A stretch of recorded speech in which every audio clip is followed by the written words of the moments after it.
자, 오늘 다음 주 빛과 어둠의 전쟁이라는 타이틀로 두 번에 걸쳐서 볼 텐데요.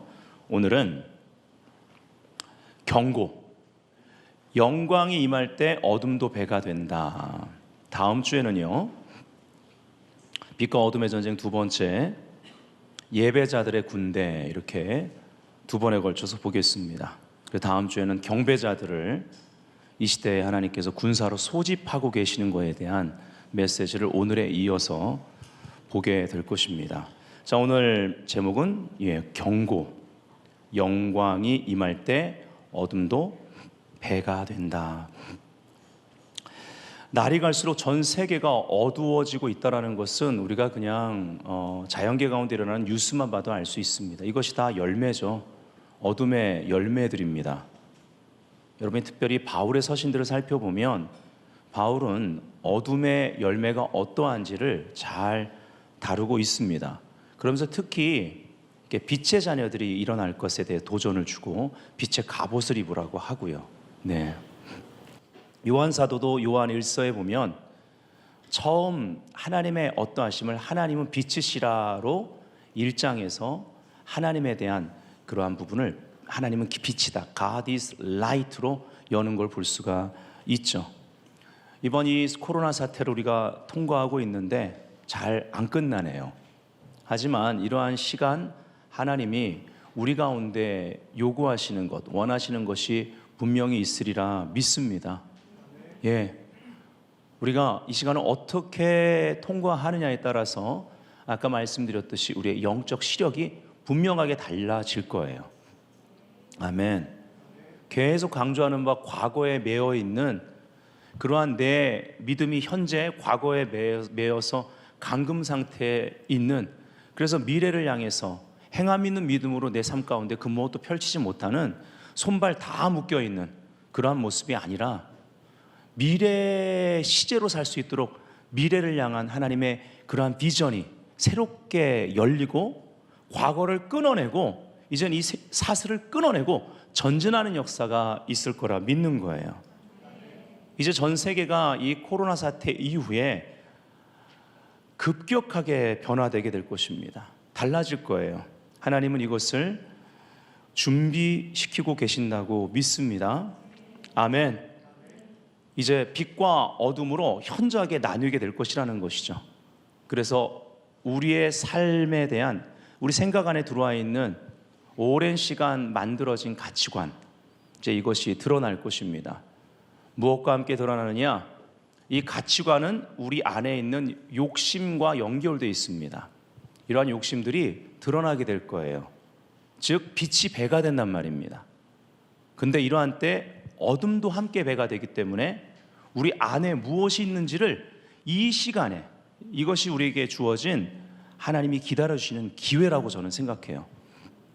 이 시간에 목회자들도, 지도자들도, 모든 교회의 직분자들부터 시작을 하여 모든 성도들이 우리 안에 무엇이 있는지를 하나님 앞에 나아가 그 빛이신 하나님으로부터 이것이 드러나도록 허락해 드려야 된단 말입니다. 아멘. 이 시기에, 이 코로나, 특별히 매번 그렇지만 이 코로나 시기에 선포된 말씀들은요, 그때그때 여러분들이 그 말씀을 붙들고 일주일 내내 기도하시는 그러한 자세를 가지셔야만 합니다. 그래야지 코로나 이후에 우리가 어떻게 살지 방향을 잡을 수 있고 준비될 수 있다라는 거예요. 아멘. 자, 빛과 어둠의 전쟁은 더욱 치열해질 것이다. 따라합시다. 빛과 어둠의 전쟁은 더욱 치열해질 것이다. 빛과 어둠의 전쟁은 더욱 치열해질 것이다. 구속의 목적은 소유다 해보세요. 구속의 목적은 소유다. 소유의 목적은 거룩이다. 소유의 목적은 거룩이다. 제가 자주 이 말씀을 드리죠. 창세기는 여러분 창조의 목적이 나올 뿐만 아니라 특별히 아브라함을 선택하시고 아브라함을 통해서 구속사적인 계보를 밝히고 계십니다. 출애굽기는 여러분 잘 아시는 대로 6월절 어린 양의 피로 말미암아 출애굽하는 그러한 구속사의 역사가 나타나죠. 그리고 소유된 백성들에게 율법을 주시면서 언약을 맺으십니다. 레위기로 가면 우리가 얼마 전에 6월절 특별 새벽기도 주제를 바이크라라고 했던 것처럼, 그리고 그가 부르시고 거룩을 위해서 하나님께서 그 백성들을 다시 부르고 있는 하나님의 시간, 여호와의 절기를 다루면서 하나님의 시간 안으로 들어오고, 그리고 하나님의 집인 성막을 다루면서 하나님의 그 집의 백성으로 어떻게 성전됨을 이루어야 될지, 그리고 무엇보다 제사법을 다루면서 예배자들을 세우는 책이 바로 레위기였습니다. 우리가 얼마 전에 대제사장의 옷에 대해서 주일날 보면서 특별히 네 발에 신을 벗으라, 대제사장뿐만 아니라 제사장이 성막에서 이제 성소로 들어가 섬길 때 신을, 그 당시 샌들 모양의 그런 신이었는데 신을 신지 않고 맨발로 섬겼던 것을 보았죠. 그래서 우리가 발에서 신을 벗는다는 몇 가지 의미가 있지만 가장 중요한 것이 그 당시 제사장과 대제사장은 신을 벗고 성소에서 섬겼다. 즉 우리가 있는 곳이 우리의 뜻을 내려놓고 주님의 뜻대로 행하는 한 걸음 한 걸음 맨발임으로 말미암아 성전화되어야 된다. 아멘. 이것이 핵심이라고 다뤘습니다. 그래서 네 발에 신을 벗으라, 이 명령 앞에 우리가 공동체적으로 순종하는 시간을 가졌습니다. 네, 이 시즌에 그래서 선포되는 메시지들은요 굉장히 중요합니다. 우리가 정말 성전됨을 이루는 그러한 시간을 통과하고 있다는 것이죠. 구별해야만 합니다. 우리 삶의 모든 자리, 이제 맨발로 서서 그 자리를 구별해야 되는 거예요. 내가 구별이 안 되면 그 자리도 구별이 안 되는 것입니다.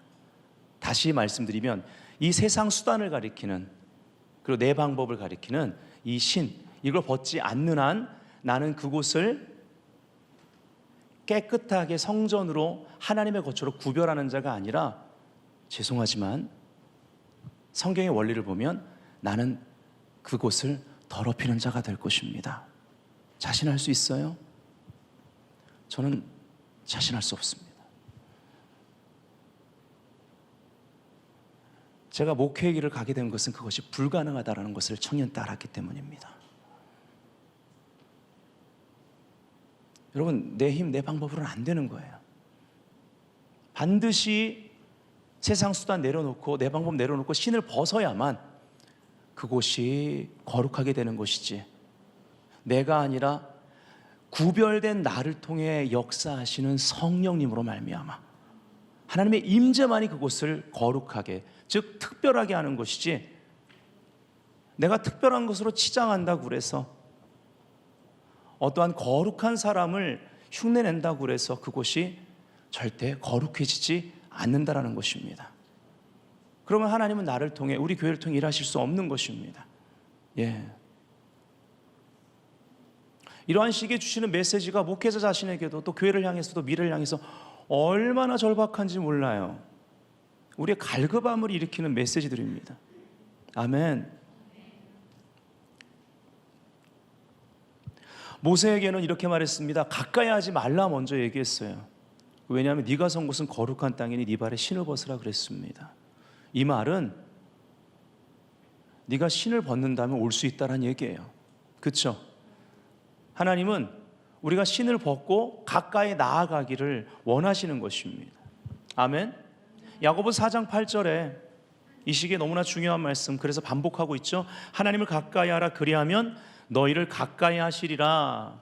그 뒤에 보면 죄인들아 손을 깨끗이 하라, 두 마음을 품은 자들아 마음을 성결하게 하라. 이 위에 가끔 성경을요 이렇게 어떤 영적 원리를 다루는 성경 구절들은요 가끔 이렇게 읽어 내려간 다음에 다시 거꾸로 올라가 보면 원리가 더 선명해질 때가 상당히 많습니다. 그 위로 올라가 보면요 7절에 그런즉 너희는 하나님께 복종할지어다 마귀를 대적하라 그리하면 너희를 피하리라. 분명한 영적 원리의 순서가 나오는 것입니다. 하나님께 복종할지어다, 신을 벗으란 얘기예요. 그것이 그 뒤에 그 마귀의 공격에서 자유로울 수 있는 길인 것입니다. 승리의 비결입니다. 오늘 주제인 그 어둠을 이길 수 있는 길이 여기에 있습니다. 발에 신을 벗는 것입니다. 우리가 구별되면 원수가 만질 수가 없는 거예요. 이것이 요한 사도가 요한 1서에 그토록 말하는 것입니다. 악한 자고를 만질 수 없어요. 그래서 1장부터 시작을 해서 하나님 빛이라고 하면서 예수의 피가, 네가 죄를 자백하면 예수의 피가 효력을 나타낸다. 그걸 1장에서 다룬 것입니다. 아멘. 구별되는 거예요. 우리가 구별하면 즉각 빛이신 하나님의 임재 가운데 보혈이 우리를 완전히 덮습니다. 믿으시면 아멘. 예. 할렐루야.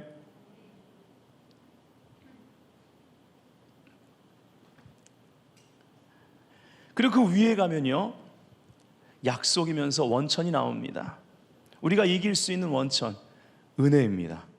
그러나 더욱 큰 은혜를 주시나니, 할렐루야. 지금은요, 구별하는 자들에게 더욱 큰 은혜를 주시나니의 시간인 것입니다. 우리가 해야 될 건 신을 벗는 거예요. 아멘. 우리가 아무리 영적 전쟁 강의를 듣고 또 많은 사람들에게 치유나 축사 사역을 했다고 늘 오늘이란 시간에 원수 마귀로부터 자유로운 건 아닙니다. 오늘이란 시간, 하나님이 나에게 그러한 경험도 주시고 지식도 주시고 능력을 주셨을 때 이러한 사람들은 늘 오늘이란 시간 두렵고 떨림으로 하나님의 임재 앞에 더 가까이 나아가. 왜냐하면 하나님이 나에게 그 능력을 주시면, 하나님의 영광이 나에게 더 임하면 어둠도 더 배가 된다는 걸 알아야 돼요. 내 안에 하나님의 영광이 임하면 반드시 다루시는 것이 내 안에 있는 어둠이기 때문에 이것도 그 빛 가운데 드러나는 거예요. 그래서 제가 더 배가 된다고 말하는 거예요. 그리고 하나님의 영광이 임했을 때 그를 통해 하나님이 하실 일이 분명히 있기 때문에 이것을 회방하는 원수의 어둠의 역사도 함께 역사한다는 것을 우리는 알아야 된다. 그래서 늘 원리는 그렇습니다. 여러분, 은혜를 크게 받으시면, 그날 기름 부음을 강력히 경험하시면 돌아갈 때 늘 전신갑주를 입고 준비태세를 갖추셔야 돼요. 뭐가 올지 몰라요. 많은 경우 가까운 사람을 통해서 혈기나게 하고, 또 옆에서 누군가를 통해서 누군가 전화가 왔어요. 근데 그 사람과 함께 판단해버리게 되고, 인터넷을 열었어요. 음란한 것에 대한 유혹이 생기고. 여러분, 우리가 은혜를 크게 받으면 그러한 일들이 있게 될 수 있다는 걸 알아야 됩니다. 아멘. 원수 마귀는요, 아, 얘가 은혜를 크게 받았네, 오늘 교회 가운데 하나님의 강력한 영광이 임했네, 그러면 다시 제자리로 돌아가게 해야 돼요. 뒤로 물러가게 해야 돼요. 그러면 그 안에 있는 그 원수가 입질할 수 있는 거리를, 낚시질할 거리를 보는 것입니다. 그래서 그 부분에 대고 공격이 오는 거예요. 여러분, 이것을 아시고 늘 하나님께 순복하고자 하는 마음, 하나님께 가까이 하라 그러면 너희를 가까이 하시리라, 이 말씀을 늘 기억하고 이 원리를 적용할 수 있어야 된다는 것이죠. 아멘. 자, 아까 하나님을 가까이 하라 그러면 너희를 가까이 하시리라, 그 다음이 중요한데요, 죄인들아 손을 깨끗이 하라, 이렇게 말하고 있습니다. 무슨 말입니까? 행함 있는 믿음을 회복하라는 거예요. 우리가 행하는 것들 가운데 하나님이 싫어하는 것들이 있습니다. 두 마음을 품은 자들아 마음을 성결하게 하라. 이 더블 마인드, 두 마음이 바로 문제였다라는 것이죠. 이것 때문에 늘 우리 삶 가운데 빛 가운데 거하는가 싶은데 순간 어둠의 일을 하고 있는 거예요. 빛과 어둠의 전쟁이 왜 일어나느냐? 바로 이 생각에서 시작됐다는 것입니다. 더블 마인드. 이 생각이 두 개로 나뉘어져 있기 때문에 그런 거예요. 여호수아에게도 네 발에 신을 벗으라 했습니다. 그리고 네가 선 곳은 거룩하니라 그랬죠. 여기서는 그 앞에 이 말을 하기 전에 그 여호와의 군대 장관이 나타났을 때 여호수아가 아군이냐 적군이냐, 너 누구 편이야? 그거에 대꾸하지 않고 나는 여호와가 보내서 온 여호와의 군대 장관이다. 난 사람의 편 아니야. 하나님의 편이다. 굉장히 영적 전쟁의 중요한 원리를 다루고 있는 거예요, 이 본문에서. 너가 여리고 전쟁뿐만 아니라 이 모든 약속의 땅의 가나안 7족속을 멸하고 그 땅을 차지하려면, 빛과 어둠의 전쟁에서 승리하려면 철저하게 하나님 편이 되어야 된다는 거예요. 아멘. 모세를 통해 우리가 봐야 될 것은 하나님을 가까이 해야 된다는 것. 여호수아를 통해 봐야 될 것은 철저하게 하나님 편에, 진리 편에 서야지만 됩니다. 이 마지막 때 아무리 강조해도 지나치지 않은 말씀이죠. 지금 내가 뜨겁다고 해서 장담해서는 안 됩니다. 좋은 직장을 기도 응답으로 얻었습니까? 기도한 대로 자녀가 좋은 대학에 갔습니까? 좋습니다. 그렇게 돼야죠. 주의 백성들이 세상에서 좋은 위치에 있고 영향력 있는 위치에 있어야 됩니다.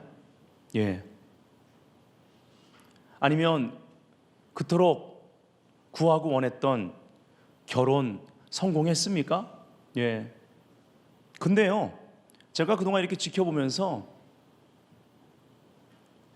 생각보다 많은 케이스의 사람들이 결혼하고 신앙이 떨어지는 사람들이 많아요. 특히 첫째 아이 낳고 나서요, 신앙이 더 떨어지더니요, 둘째를 낳고 나서는 그냥 무늬만 교인인 사람이 얼마나 많은지 모르겠습니다. 그러니까 뭐가 중요하냐는 거죠. 하나님께서 우리에게 기도 응답을 주시면, 하나님께서 우리에게 어떠한 것에 대해 열매를 주시면 우리는 즉각 알아야 될 것이 하나님께 가까이 하라. 그러면 너희를 가까이 하시리라. 원리는 같아요. 또 신을 벗어야만 합니다. 그래야 더욱 큰 은혜를 주신 그 은혜가, 그 은혜 안에서 하나님이 응답하신 것들이 보호를 받게 되고, 아멘. 그리고 그 열매들, 그 응답들을 통해서 하나님이 하시고자 하는 일들이 펼쳐질 수 있는 거예요. 굉장히 중요합니다.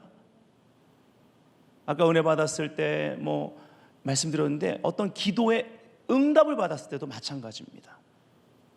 이 원리를 계속 적용할 수 있어야 돼요. 여러분은 복 받으셨습니다.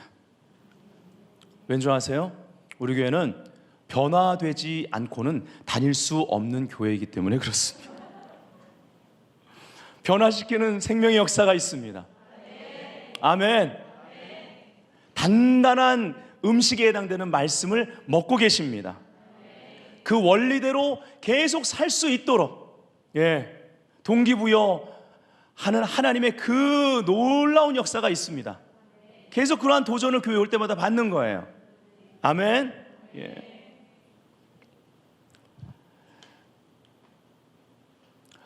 요한복음 1장 4절 5절에 보니까 그 안에 생명이 있었으니, 바로 말씀 안에 생명이 있었으니 이 생명은 사람들의 빛이라, 빛이 어둠에 비치되 어둠이 깨닫지 못하더라. 표준 세번역을 보면요, 이 부분이요, 어둠이 그 빛을 이기지 못하였다 혹은 받아들이지 못하였다로 되어 있습니다.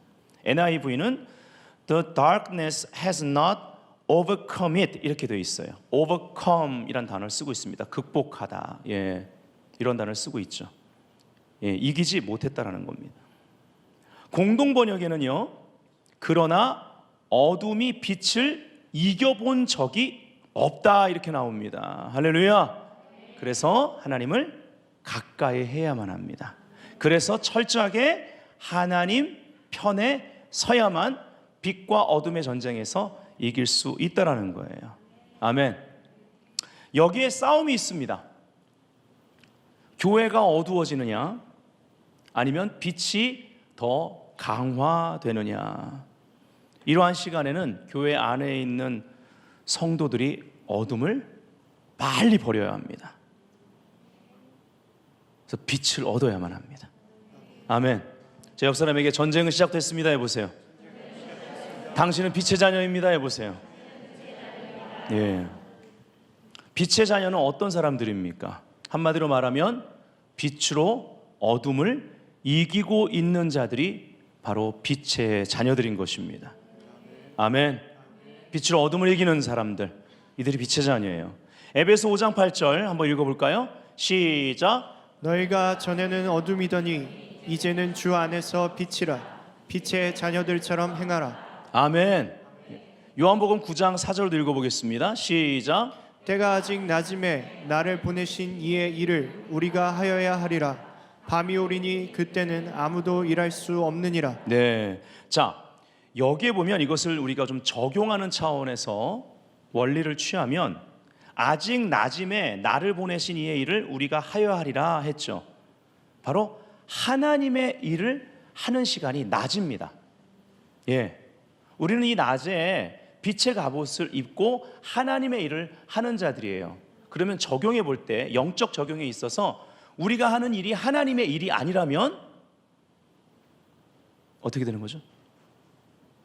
어둠이 우리 가운데 역사합니다.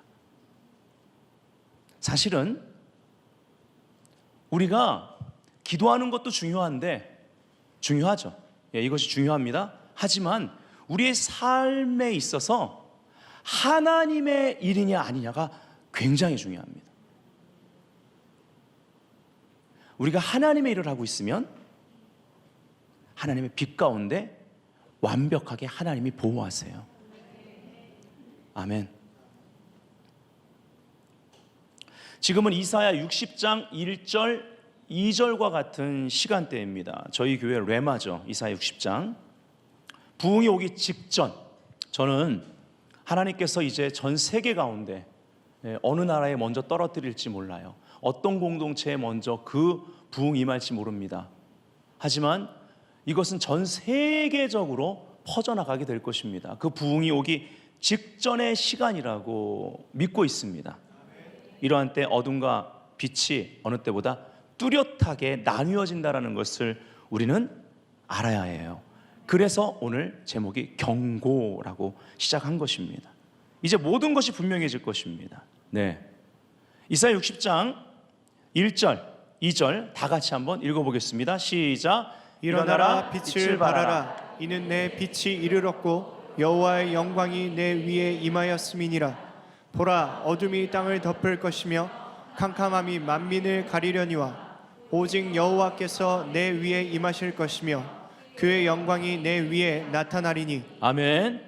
이 본문에 보면 빛과 어둠 모두 배가 되는 것을 볼 수가 있습니다.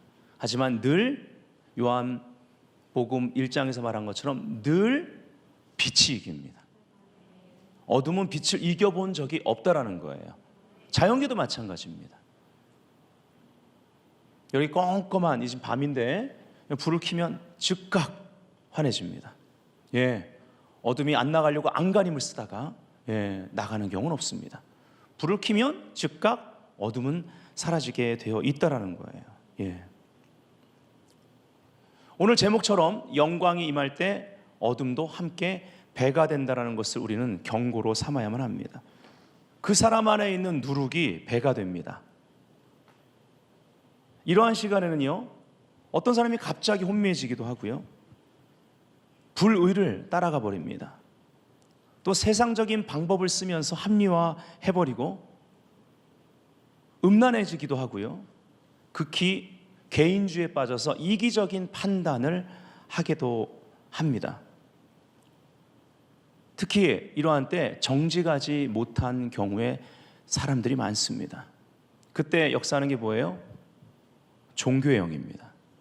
네, 체면신앙입니다. 특히 이런 시간에는 정직함에 대한 부분을 우리가 다룬받을 수 있어야만 합니다. 귀에 걸면 귀걸이, 코에 걸면 코걸이, 말씀을 자기 편리에 맞춰서 합리화하는 것, 사실 이것이 습관이 된 사람이 상당히 많습니다. 이제 이거 버려야 될 시간입니다. 아멘이십니까? 예, 이것이 이 뒤에 보게 될 예수님이 말씀하신 썩을 양식이에요. 하나님의 말씀을 그냥 내 편리대로 거기에 갖다 붙이는 것. 예. 이게 썩을 양식입니다, 여러분. 이거 많이 먹으면 나중에 큰 탈이 나게 되는 거예요. 먹는 것이 곧 나입니다.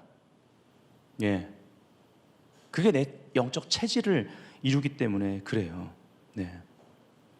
이러한 때 우리는요, 세상적인 생각들을 버려야 될 줄을 믿습니다. 더욱 이전보다 더욱 의로운 선택, 하나님 앞에 정말 이것이 하나님의 뜻인가 말씀을 상고해보고 더 의로운 선택을 할 수 있어야만 합니다. 그리고 이타적인 삶, 개인주의가 아니라 다른 사람을 위한 삶을, 나보다 남을 더 낮게 여기는 삶을 선택해야 돼요. 특히 아까 제가 이 정직함에 대해서 말씀드렸습니다. 우리가 보고 듣는 것이 다 사실이 아닐 수 있다는 것을 알아 늘 깨어 있어야 되고 분별할 수 있어야 지혜로운 사람입니다. 아멘. 빛과 어둠의 전쟁이 극심한 이러한 시간대에 우리가 어떻게 해야 되는가 간단하게 5가지를 볼 것입니다. 첫 번째, 영광이 임하는 자리를 지켜야 합니다.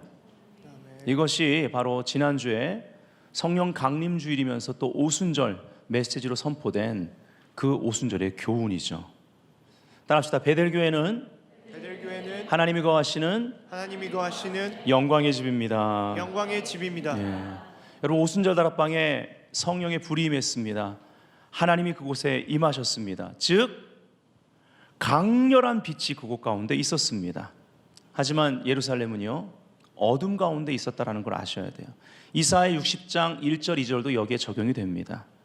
얼마 전에 하나님의 아들을 십자가에 달아 죽인 자들이 지금 제자들도 죽이려고 혈안이 되어 있습니다. 얼마 전에 하나님의 아들 창조주를 죽인 도시입니다. 그곳입니다.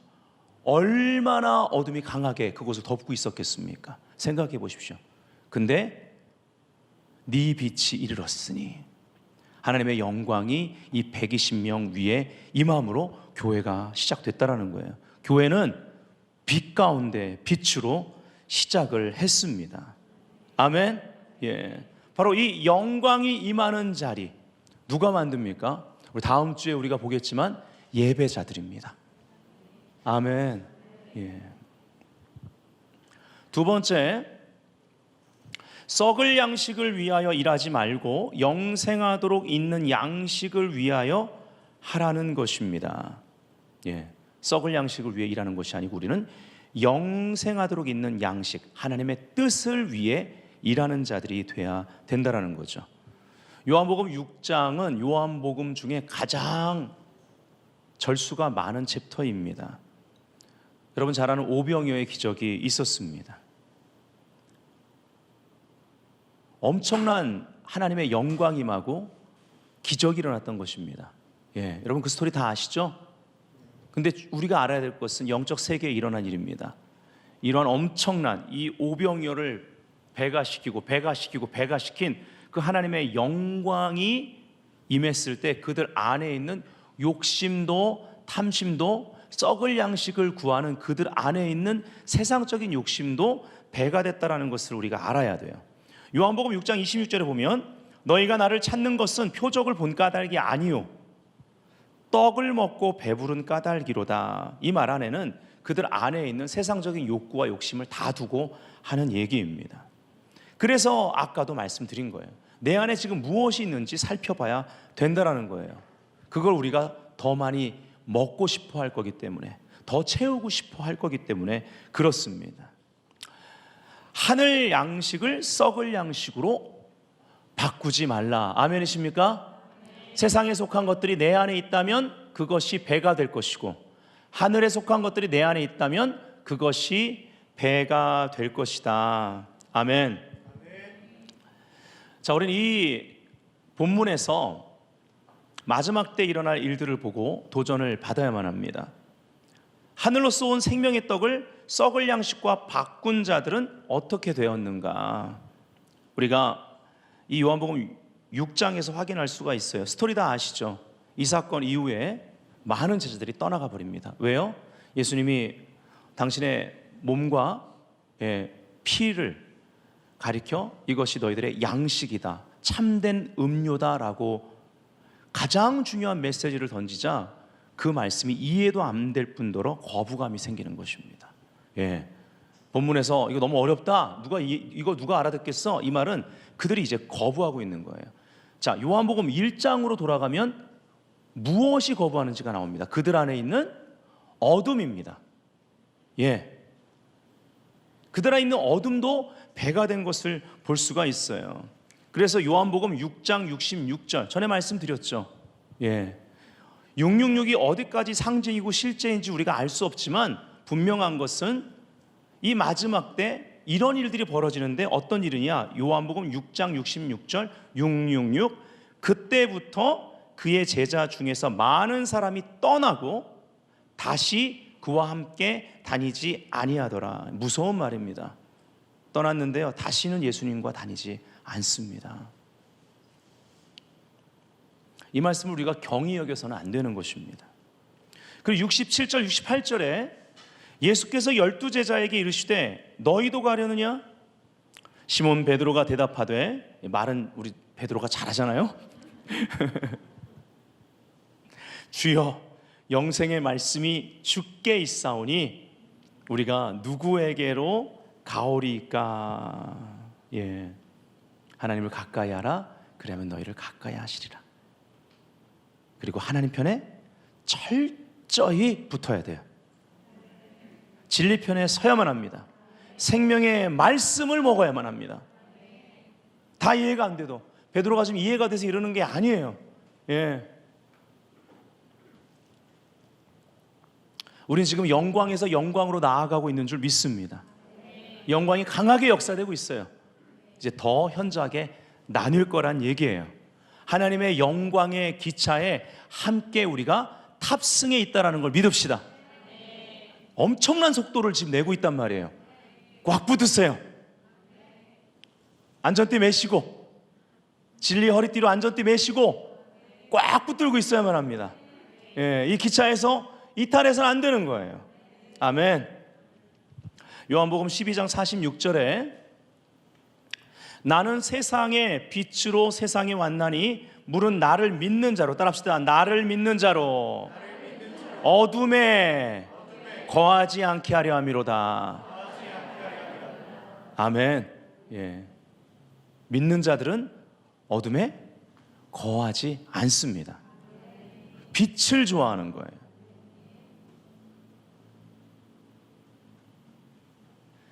우리가 세상을 사랑하면 아버지 사랑이 그 속에 없다라고 요한 사도는요, 사실은 이거 굉장히 무서운 말이에요. 우리에겐 재앙이거든요.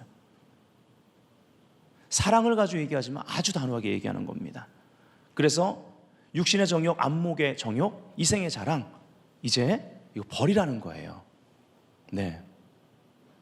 저는 목회자들 가운데에도 육신의 정욕, 안목의 정욕, 특별히 이생의 자랑이 드러나고 있는 시간대라고 봅니다. 사실 그것 때문에 지금까지 한국교회에 많은 문제들이 있었던 거죠. 이제 이것을 다 수면 위에 하나님께서 드러내고 계십니다. 여러분, 화장실 가시면 붙어있는 그림이죠. 죄는 당신을 하나님의 임재로부터 멀어지게 하고 하나님의 임재는 당신을 죄로부터 멀어지게 한다. 레이먼드 오틀랜드. 바로 이 원리입니다. 하나님께 가까이 나아가야 돼요. 하나님 편에 철저히 서야만 합니다. 아멘. 세 번째, 드림이 있어야 합니다. 헌신이 있어야 합니다. 사실 하나님이 우리에게 큰 걸 원하는 게 아닙니다. 예수님께 가져가면 작은 것이 예수님 손에서 얼마든지 배가 될 수 있습니다.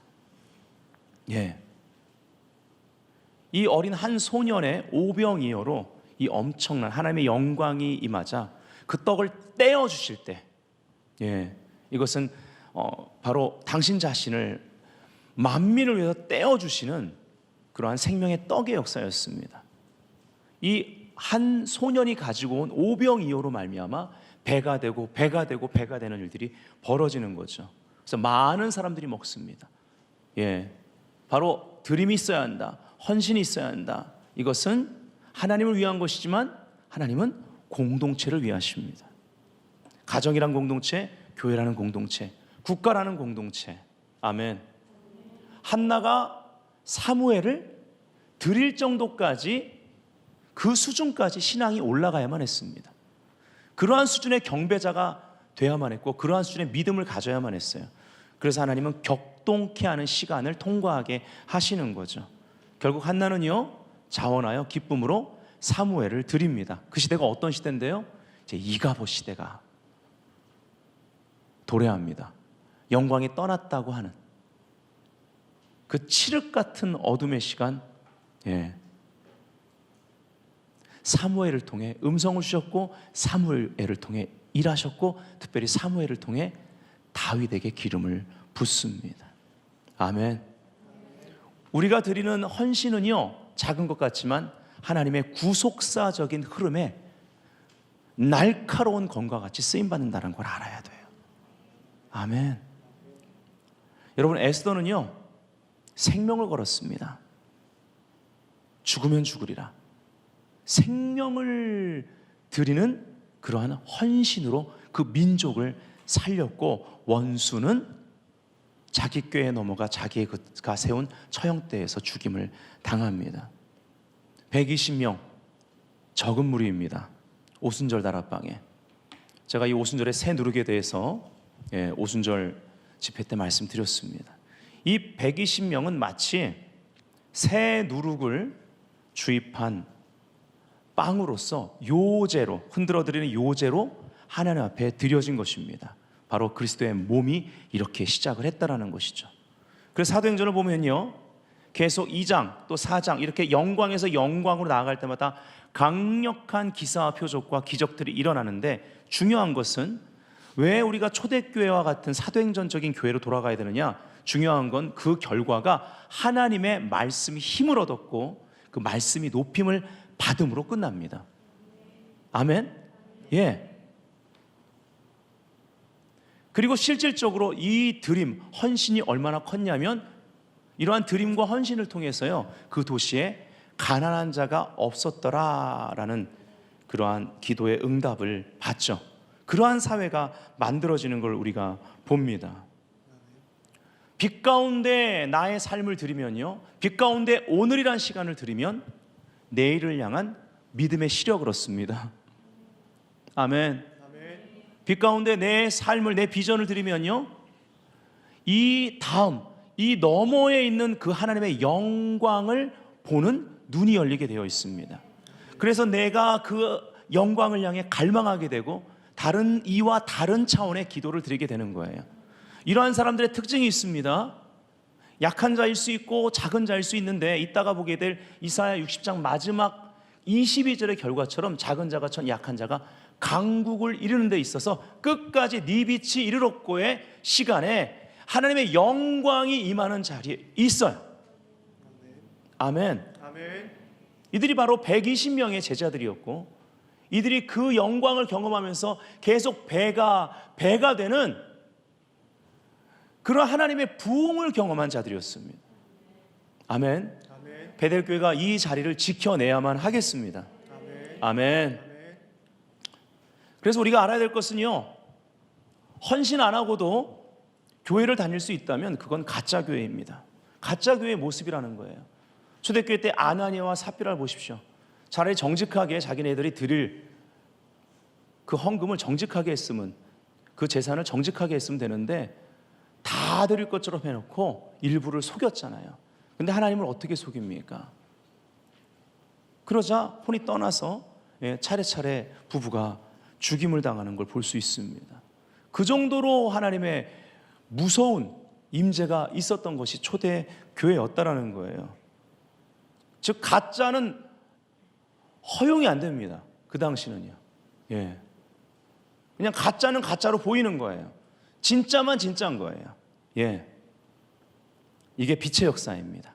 가짜를 드러내는 교회가 빛으로서의 공동체입니다. 자, 우리 가짜를 드러내는 교회가 빛으로서의 공동체이다. 우리 한번 읽어볼까요? 시작. 가짜를 드러내는 교회가 빛으로서의 공동체이다. 빛이 역사하는 공동체는 계속 변화함으로 가짜들을 진짜로 만든다. 아멘. 계속 변화되어야 됩니다. 아멘. 자, 네 번째입니다. 다음 세대를 제자 삼아야 합니다. 예. 한국 교회는 이미 이것에 대한 긴박성을 느끼고 있습니다. 예. 하나님의 대안을 각 교회들이 찾기를 원해요. 아멘. 저희 교회는 이미 다음 세대들을 많이 주셨죠. 그래서 저희 부가 계속 기도합니다. 이 다음 세대를 어떻게 제자들로 일으켜야만 하는가. 예. 각 가정들을 믿음의 그 3세대, 믿음의 3세대의 그 가문으로 어떻게 키워내야 될 것인가. 예, 여러분도 함께 기도해 주세요. 시편 110편 3절을 보니까 주의 권능의 날에, 자, 주의 권능의 날은 전쟁의 날을 의미합니다. 혹은 출전의 날을 의미합니다. 그리고 군대가 모이는 날을 말하는 거예요. 주의 백성이 거룩한 옷을 입고 즐거이 헌신하니 새벽 이슬 같은 주의 청년들이 주께 나오는도다. 표준 세번역은 이렇게 되어 있습니다. 임금님께서, 메시아 왕을 말하는 거죠. 거룩한 산에서 군대를 이끌고 전쟁터로 나가시는 날에 임금님의 백성이 즐거이 헌신하고 아침동이 틀 때에 새벽 이슬이 맺히듯이 젊은이들이 임금님께로 모여들 것입니다. 예. 자, 킹제임스 흠정역을 볼게요. 주의 권능의 날에 주의 백성이 아침에 태에서, 그 새벽의 태를 말하는 거예요. 나와 거룩함의 아름다움들 속에서 자원하리니 주께는 주의 젊음의 이슬이 있나이다. 이런 교회가 돼야만 합니다. 아니, 베델교회 이런 교회인 줄 믿습니다. 그 새벽 동트기 직전이 가장 어두운 시간이라고 하는데, 이 마지막 때 중에도 마지막 때, 이제 어둠이 계속 온 땅을 덮고 캄캄함이 만민을 가려는 이 시간에, 네 빛이 이롭고의 시간에 하나님의 영광이 임하는 하나님의 집, 영광의 집이 돼야만 한다는 거예요. 이 집에 하나님은 다음 세대들, 새벽 이슬 같은 주의 청년들을 그 새벽의 태, 그 새벽의 자궁 안에 잉태하고 계신 거예요. 아멘. 베델교회는 이런 교회인 줄 믿습니다. 이런 교회가 돼야만 합니다. 아멘. 자, 이 본문에 보면요, 백성들의 헌신이 나옵니다. 바로 공동체의 헌신을 의미하죠. 오늘 이것을 어른 세대의 헌신에 먼저 적용해 보기를 원합니다. 어른들의 세대가 헌신해야, 아비 어미의 세대가 헌신해야 그냥 청년이 아니에요. 주의 청년이 나옵니다. 주의 소유된 청년들이 나오는 거예요. 그 새벽 이슬, 주님의 새벽 자궁, 어둠을 뚫고 빛이 임할 때 빛을 반사하는 그 빛의 세대들, 이들이 세상 가운데 출산되는 것입니다. 아멘. 또 청년들의 헌신이 있어야 또 대학부의 헌신이 있는 거예요. 청년 대학부, 이 다음 세대들이 헌신할 때 우리 중고등부의 헌신이 있는 거예요. 가정에서 부모들이 헌신할 때, 그러한 드림이 있을 때 자녀들이 하나님께 드려지는 것이죠. 자녀들이 헌신하게 되어 있어요. 그래서 이런 시간은 새로운 비전이 잉태되는 시간이라고 볼 수가 있습니다. 마지막 다섯 번째, 빛과 어둠의 치열한 영적 전쟁이 있는 이러한 시간, 다섯 번째, 변화와 준비의 과정을 받아들여야 한다. 많은 경우 하나님의 시간을 가리키는 카이로스의 시간 전후로 빛과 어둠의 전쟁이 치열하게 일어났습니다. 성경의 스토리를 한번 보세요. 기독교 역사를 한번 바라보십시오. 여러분의 개인의 삶을 한번 바라보세요. 우리가 알아야 될 것은요, 이러한 대결의 시간, 전쟁의 시간은 우리 개개인들이, 또 공동체가 준비되는 시간이라는 거예요. 예. 영적인 부분만이 아니라 실질적인 부분, 구체적으로 준비해야 되는 시간이에요. 예. 특별히 이러한 코로나 사태를 통과하면서 교회적 차원으로 준비되어야 되고, 이것에 정말 지도자와 성도들이 하나가 되어야 되고, 그리고 각 가정들이 준비되어야 되고, 모든 성도들이 일터에서 준비될 수 있어야만 하는 것입니다. 카이로스라는 단어, 헬라어로 이제 하나님의 시간을 나타내는데 기회라는 그러한 의미를 가지고 있죠. 그래서 적절한 순간, 적절한 시간이라는 의미를 가지고 있습니다. 옥스퍼드 영어 사전에 이렇게 되어 있어요. 어떤 행동을 수행하기 위한, 또한 어떤 새로운 상태에 이를 수 있는 적당한 순간이에요. 그러니까 카이로스의 시간은 하나님의 완벽한 타이밍을 의미한다고 볼 수가 있습니다. 원수는 이것을 늘 막으려고 합니다. 그래서 빛과 어둠의 전쟁이 이 시간 전후로 일어나게 되는 거예요. 그러나 우리는 이 시간 어떻게 통과해야 될지 알고 있습니다. 하나님을 가까이 하라, 더 가까이 하라. 아멘. 그래서 다음 주에 예배자들에 대해서 볼 거예요. 아멘. 그리고 철저하게 하나님 편에 선 자들, 여호수아의 경험을 통해 볼 때 이들은 어떤 자들이에요? 하나님의 군대. 그래서 다음 주가 예배자들의 군대에 대해서 본다라는 거예요. 여러분, 예수님께서 변화산에 올라가셨을 때 하나님의 영광이 그곳에 있었습니다. 예수님의 몸이 변형되죠. 교회는 예수님의 몸입니다. 그러나 그 산 아래에서는 어떤 일이 벌어졌습니까? 아비가 귀신 들린 그 아들을 데려왔을 때 아래에 있었던 9명의 제자들, 이제 베드로, 야고보, 요한 3명만 데리고 변화산에 갔는데 9명의 제자들이 그전에도 축사 사역을 했고 병자들을 고쳤고 복음을 전했는데 그 귀신 들린 아이를 고쳐주지 못했습니다. 귀신을 쫓아내지를 못했어요. 근데 예수님이 이제 내려오십니다. 그러면서 믿음이 없는 세대요, 패역한 세대라고까지 하셨습니다. 능력이 없어서 그 아이를 그저 보고만 있는 아버지와 부모의 세대와 또 제자들, 이 제자들은 오늘날 적용한다면 교회의 모습일 수 있는 겁니다. 무슨 말입니까? 귀신 들린 다음 세대, 여러분 지금 다음 세대가 얼마나 악합니까? 얼마나 어둠에 노출되어 있습니까? 이들을 자유케 할 만큼 그리스도의 몸이 온전히 영광 가운데 변화받지 못하고 있는 상태. 그러나 하나님은 변화시키실 것입니다. 이걸 준비해야 되는 거예요. 부모들의 분명한 신앙 고백이 필요하고 성도들 전체 정말 분명한 신앙 고백을 삶을 통해 할 수 있도록 그렇게 준비되고 변화되어야 되는 거예요. 그 헐몬산, 그 변화산 아래가 판신전이 있었습니다. 전에 한번 이스라엘 갔다 와 사진 보여드렸죠.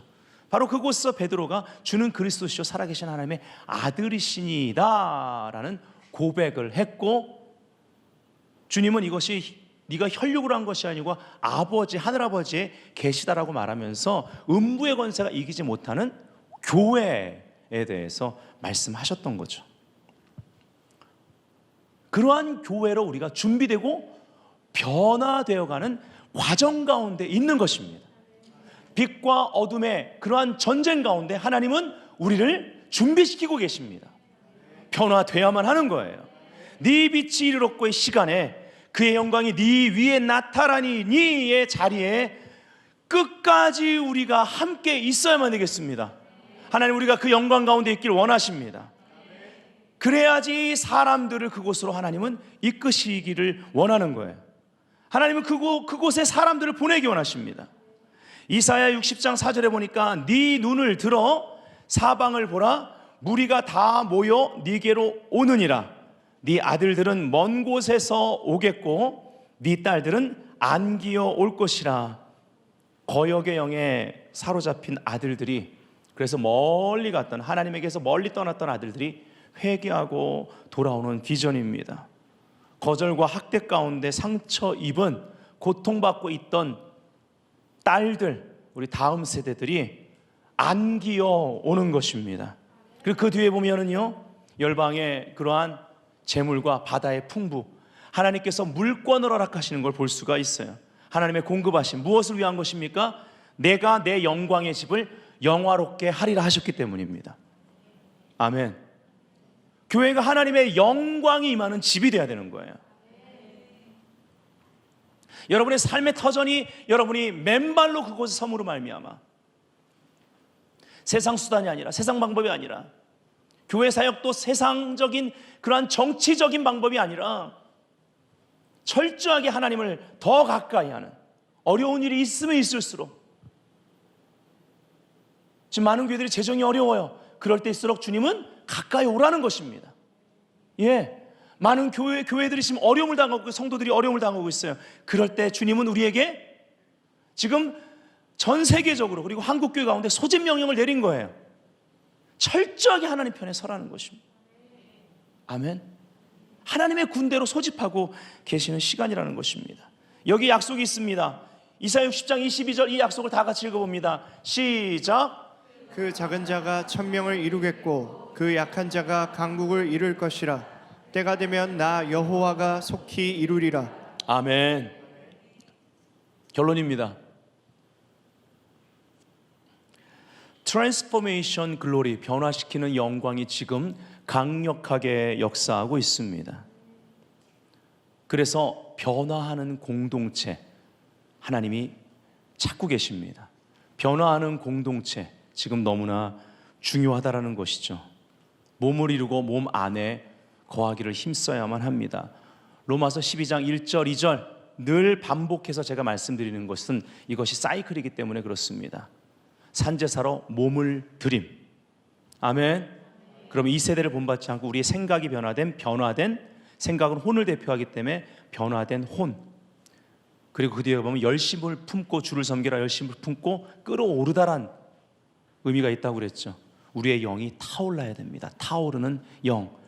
그래서 우리가 더 우리의 삶, 몸을 드리고 우리의 생각이 변화되고 우리의 혼이 변화되고 엑설런트한 혼이 되는 거예요.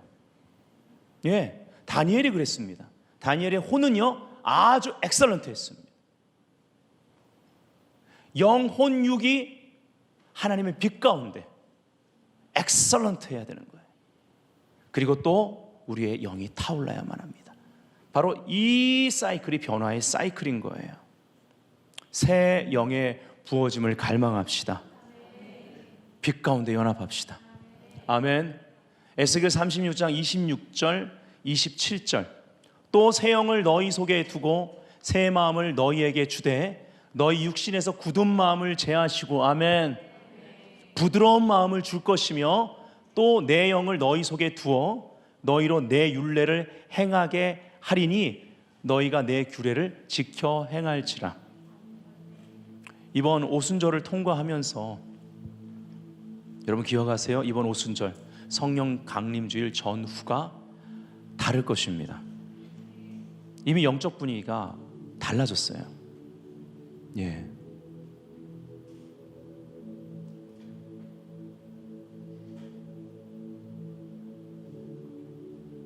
깨끗함이 있어요. 예배도요. 예.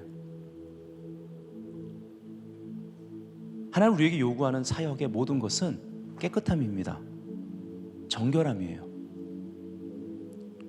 하나님은 여러분을 복 주길 원하시는데 복 받을 그릇을 먼저 만드시는 거예요. 예, 깨끗한 그릇, 정결한 그릇. 네, 저는 확신합니다. 하나님이 모든 묵은 누룩을 제거하셨어요. 그리고 새 누룩으로 바로 그리스도의 몸 안에 새 누룩을 주입하셨습니다. 이것은 하나님 나라의 확장을 위한 것입니다. 이것이 계속 부풀어 오를 거예요. 매 예배 시간마다 부풀어 올 것입니다. 기도할 때마다 부풀어 올 것입니다. 여러분의 삶의 자리 가운데 여러분이 신을 벗고 행하는 모든 자리에 부풀어 오를 것입니다. 하나님의 강력한 빛이 역사할 거예요. 자, 오늘 이 5가지를 여러분이 보면서 기도하시길 원합니다. 제가 첫 번째 그럼 여러분 읽어주세요. 첫 번째, 영광이 임하는 자리를 지켜야 한다. 두 번째, 썩을 양식을 위하여 일하지 말고 영생하도록 있는 양식을 위하여 하라. 세 번째, 드림이 있어야 한다. 네 번째, 다음 세대를 제자 삼아야 한다. 다섯 번째. 변화와 준비의 과정을 받아들여야 한다. 아멘. 기도하겠습니다. 이 다섯 가지를 가지고 우리가 구체적으로 기도하고 우리의 중보 기도 제목으로 삼았으면 좋겠습니다.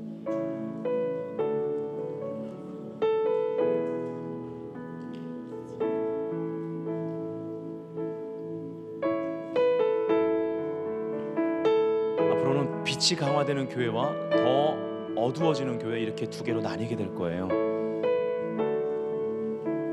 교회만이 아닙니다. 우리의 삶의 선택이 지금은 너무나 중요한 시간대예요. 그러나 주님 우리를 빛으로 부르고 계십니다. 하나님을 가까이 합시다. 철저하게 하나님 편으로 섭시다.